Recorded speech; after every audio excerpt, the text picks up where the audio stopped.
Lately, each morning I wake up and I read a few more pages of this book by Deisiderius Erasmus. Um, this edition by Clarence H. Miller is really good because of the footnotes. So at the bottom of every page, there's between 5 and 10 different explainers for various Greek gods, Roman references to various things that are explained all at the bottom. Why am I reading this right now? Well, my family and I, we are going to Belgium in May, and I have a good family friend there who I've visited before, and primarily we're going to the city of Leuven, where the large Catholic university is. And there, last time I was there, there's all kinds of statues of Erasmus with his hat.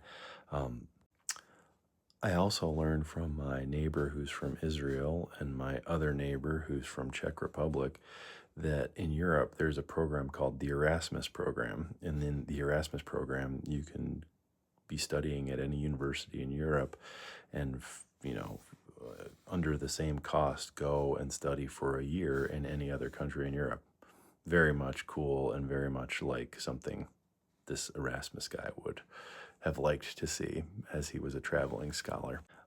Two things I want to point out. One, well, there's all kinds of Greek gods mentioned here, but the one that I want to point out is Mauritius, Morychus.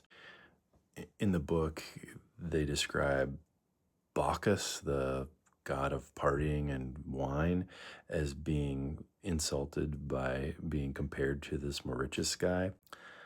I looked it up and there's no Wikipedia page for Mauritius, if I'm pronouncing it right. Let me read you this one passage.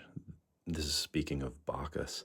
They gave him the name Mauritius because the statue of him sitting before the doors of the temple used to be smeared with new wine and green figs by the farmers during country festivals. And then it says in the footnote, Mauritius is derived from the Greek word for smear, because the statue is sitting outside the temple instead of inside as usual. The proverb applies to those who neglect their duties at home and concern themselves with outside affairs. I just love this stuff because it contextualizes the art in Europe, all over Europe, a little better. Okay, another new character that I had never heard of before is Priapus, Priapus.